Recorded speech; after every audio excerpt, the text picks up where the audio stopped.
সৰুতে আমাৰ স্কুলৰ এগৰাকী শিক্ষকে আমাক এটা কাহিনী কৈছিল। কাহিনীটো এতিয়াও মনত আছে। কাহিনীটো মানুহৰ স্বভাৱক লৈ। হেল্ল' এভৰিৱান, ডেইজি দেৱী ব্লগৰ নতুন এটি ভিডিঅ'ৰ সৈতে মই ডেইজি আপোনালোকক পুনৰবাৰ স্বাগতম জনাইছোঁ আৰু গুড মৰ্ণিং। সকলোৱে ভালে আছেনে? তো ভিডিঅ'টো শেষলৈকে চাব, কাহিনীটো শুনিব। যদি ভাল লাগে তেতিয়াহ'লে like, share, comment and subscribe কৰিবলৈ নাপাহৰিব। তো বলকচোন ছাৰেনো কি কাহিনী শুনাইছিলে আপোনালোককো শুনাই দিওঁ অকণমান। এজন দুষ্ট মানুহ আছিল। তেওঁৰ কামেই আছিল মানুহৰ অনিষ্ট কৰা। তেওঁ কেতিয়াও কাৰো উপকাৰ কৰা নাই, বৰঞ্চ মানুহৰ অনিষ্টহে কৰি আহিছে। এদিন তেওঁৰ মৃত্যুৰ সময় আহি উপস্থিত হ'ল। তেওঁ ঘৰৰ মানুহবোৰক ক'লে, মই জীৱনটো মানুহৰ অনিষ্ট কৰি আহিছোঁ। এতিয়া মৃত্যুৰ সময়ত মোৰ অনুশোচনা হৈছে। তোমালোকে চুবুৰী মানুহখিনি মাতা, মই তোমালোকক ক্ষমা খুজিম। চুবুৰী মানুহে সকলো শুনি তেওঁৰ মৃত্যু শয্যাৰ কাষত উপস্থিত হ'লহি। মানুহজনে ক'লে, তোমালোকে মোক ক্ষমা কৰা। মই মহাপাপী। গোটেই জীৱন তোমালোকৰ অমংগল কৰিলোঁ। তোমালোকে মোক মৃত্যুৰ আগতে ক্ষমা কৰি দিয়া। তেওঁৰ ব্যৱহাৰত সকলো অবাক। তেওঁলোকৰ মন কোমলি গ'ল। ক'লে, নাই, সেইবোৰ কথা নক'ব। আমি আপোনালোকক ক্ষমা কৰিছোঁ।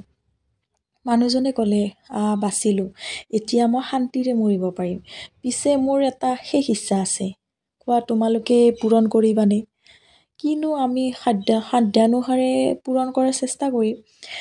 মোৰ বৰ ইচ্ছা শ্ৰীকৃষ্ণৰ নিচিনাকৈ মৰিলে মোক তমাল গছৰ ডালত ওলমাই থবা। তেনে কৰিলেহে মোৰ আত্মা শান্তি পাব। সকলোৱে ক'লে, সেইটোনো কি ডাঙৰ কথা। আমি প্ৰতিশ্ৰুতি দিলোঁ আপোনাৰ ইচ্ছা পূৰণ হ'ব। তাৰ পাছত মানুহজন মৰিল। গাঁওবাসীয়ে তেওঁৰ মৃতদেহ দাহ নকৰি তমাল গছৰ ডালত ওলমাই থলে।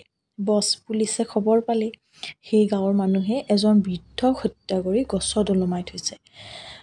পুলিচ আহি গাঁৱৰ মানুহ গ্ৰেপ্তাৰ কৰি হাজতত ভৰালে। সকলোৰে বিৰুদ্ধে হত্যাৰ অভিযোগ। গাঁওবাসী হতভম্ব। 5 বছৰ ধৰি গাঁওখনত চলিল পুলিচী অত্যাচাৰ। আদালতত মোকৰ্দমা উঠিল। এদিন সকলো আসামীয়ে নিৰ্দোষী বুলি খালাচ পালে। ঠিকেই, কিন্তু ইমান দিনে মোকৰ্দমা চলাই গাঁওবাসীৰ অৱস্থা কাহিল। এয়া হ'ল বৎসবাবৰ মানুহৰ নমুনা। তো ছাৰে এনেকৈ কাহিনীটো শুনাইছিলে। আপোনালোকে শুনি কেনেকুৱা পাইছে জনাবলৈ নাপাহৰিব। আৰু যদি ভিডিঅ'টো চাই ভাল লাগিছে তো like, share, comment and subscribe কৰিব। এয়া ৰাতিপুৱাৰ নিত্যকৰ্ম কৰি আছোঁ। ৰাতিপুৱাই ঘৰ চাফা কৰিছোঁ। তো এনেকুৱাই মানুহৰ কিছুমান স্বভাৱ আছে। স্বভাৱৰ অৰ্থ হৈছে বস্তু বা ব্যক্তিৰ নিজৰ ধৰ্ম, যি সেই বিশেষ বস্তু বা ব্যক্তিৰ সৈতে একাত্ম হৈ পৰিছে। যেনে চেনিৰ ধৰ্ম মধুৰতা আৰু জলকীয়াৰ সোৱাদ জ্বলা, হয়নে নহয় কওকচোন? বাঘ সিংহৰ ধৰ্ম হিংসা, কুকুৰৰ ধৰ্ম হৈছে আনুগত্য।